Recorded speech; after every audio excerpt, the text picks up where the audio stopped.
नमस्ते, मी शैलास किचनमध्ये तुमचं स्वागत आहे. आज आपल्याला मेथीचे लाडू करायचे आहेत. त्याच्यासाठी लागणारं साहित्य मी तुम्हाला सांगते. हे 1 किलो मेथी आहे. नंतर 1 किलो गूळ घेतला आहे, बारीक कापून घेतलेला आहे. तूप आपल्याला लागेल अर्धी वाटी. तळण्यासाठी खारीक, काजू, बदाम, डिंक हे सगळं आपल्याला तुपामध्ये तळून घ्यायचं आहे. खारीकच्या बिया काढून घ्यायचे आहेत आणि नंतर बारीक तुकडे करून तळून घ्यायचे तुपामध्ये. 2 चमचे हालीम घेते, ह्या चमच्याचं माप घेतलंय. 2 चमचे हालीम, 2 चमचे ओवा आणि 2 चमचे खसखस.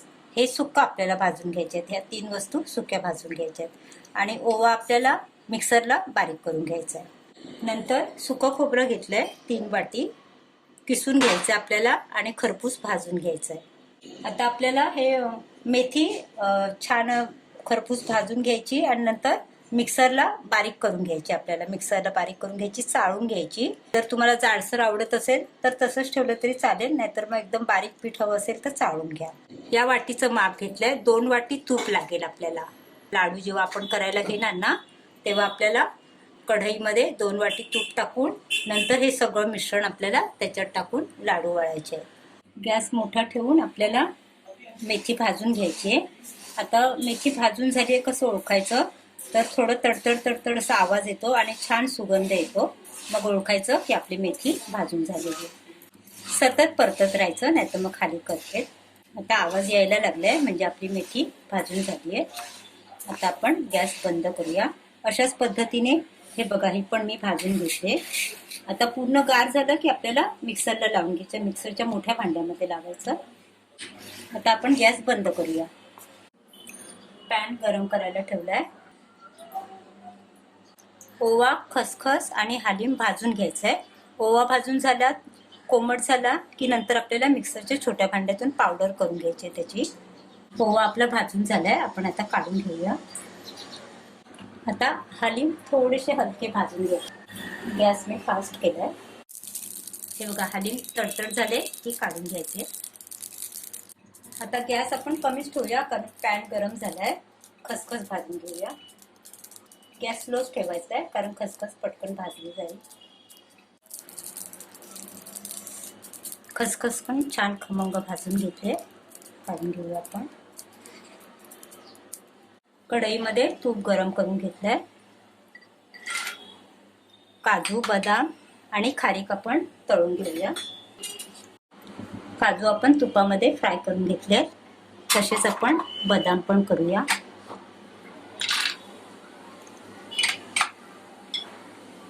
आता तूप गरम झालंय ना, मी गॅस कमी केलाय, स्लो ठेवलाय गॅस.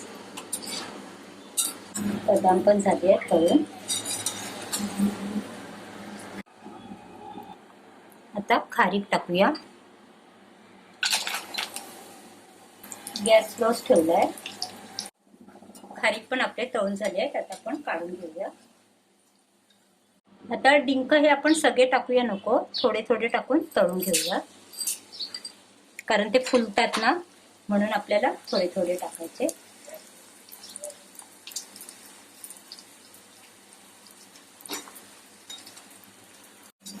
डिंक तळून झाले आहेत. आता आपण काढून घेऊया.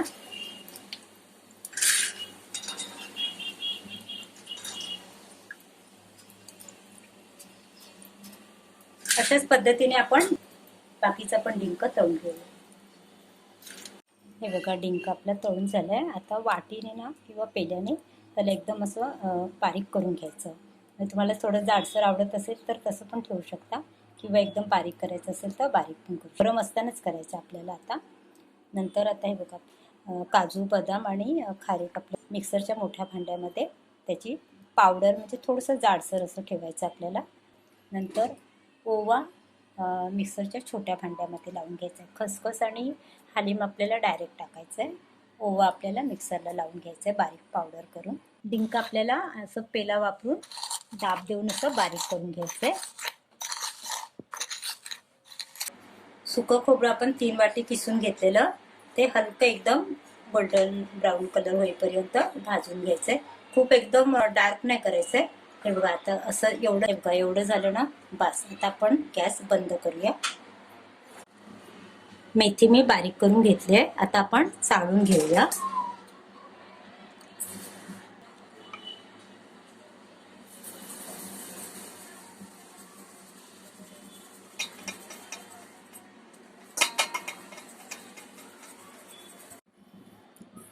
हे बघा, चाळून घेतलं, तेवढी बारीक म्हणजे पावडर अशी झालेली आहे. आणि वर हे जाड राहिलं ना, हे परत आपण मिक्सरला लावून घेऊया. मेथीचं पीठ आपण हे चाळून घेतलंय. त्याच्यामध्ये आता खारीक, बदाम आणि खजूर आपण जे फ्राय करून बारीक करून घेतले ते टाकूया. नंतर हे डिंक,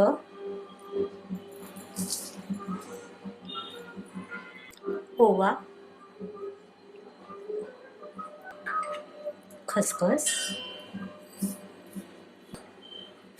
हळद, सुकं खोबरं, हे सगळं आधी आपण व्यवस्थित मिक्स करून घेऊया. आता कढई ठेवली आपण. आता हे 2 वाटी तूप घेतलंय ते टाकूया. गूळ 1 किलो आपण बारीक कापून घेतलाय. आता गूळ विरघळला ना की लगेच आपल्याला हे जे मिश्रण केलं ना आपण ते टाकायचं. आपल्याला गॅस फास्ट ठेवलाय. बघा, आता गूळ विरघळलं आपलं तुपामध्ये.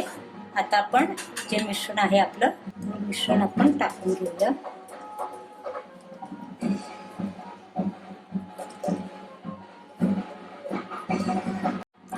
आता हे मिश्रण चांगलं आपण हे गुळाचं जे आपण हे केलेलं आहे पाक, त्याच्यामध्ये चांगला मिक्स करायचं आहे मिश्रण. गॅस मी बंद केलाय. तर चांगलं आपलं मिक्स करून झालंय मिश्रण लाडूचं. आता काय करायचं, थोडंसं आपण काढून घ्यायचं वेगळ्या भांड्यामध्ये. आणि गरम असतानाच असे कसे पण म्हणजे गोलच आकार यायला पाहिजे असं काय नाही, कसे पण करून घ्यायचे. आणि मग नंतर थोडे कोमट झाले तर मग व्यवस्थित त्याला गोल आकार द्यायचा. आता आपण लाडू बनवायला सुरुवात करूया. आता हे बघा, मी थोडंसं मिश्रण ना काढून घेतलंय. आता गरम असतानाच आपल्याला करायचे आहेत ना, म्हणून असं थोडंसं हलकं जवळ करून म्हणजे असे गोल आकार थोडासा करून घ्यायचा. आणि मग नंतर आपण व्यवस्थित त्याला छान गोल आकार देऊ शकतो. आणि बाकीचं आपण झाकून ठेवायचं, नाही तर थंड झालं ना की मग कडक होतं आणि मग लाडू वळायला आपल्याला कठीण पडतात. म्हणून हे बघा, असे आपण करून घ्यायचे. गरम असताना पटापट करून घ्यायचे. आणि मग नंतर थोडं कोमट झालं की छान व्यवस्थित त्याला आकार द्यायचा. अशाच पद्धतीने आपण बाकीचे सगळे करून घेऊया. आपले मेथीचे लाडू तयार आहेत. 1 किलो मेथी आणि बाकी इतर साहित्य सगळं मिळून आपले 60 ते 65 लाडू तयार होतात. माझी ही लाडूची रेसिपी तुम्हाला आवडली तर लाईक करा, शेअर करा, सबस्क्राईब करा आणि बेल आयकॉन दाबायला विसरू नका. पुन्हा भेटूया अशाच एका नवीन रेसिपीसोबत. थँक्यू.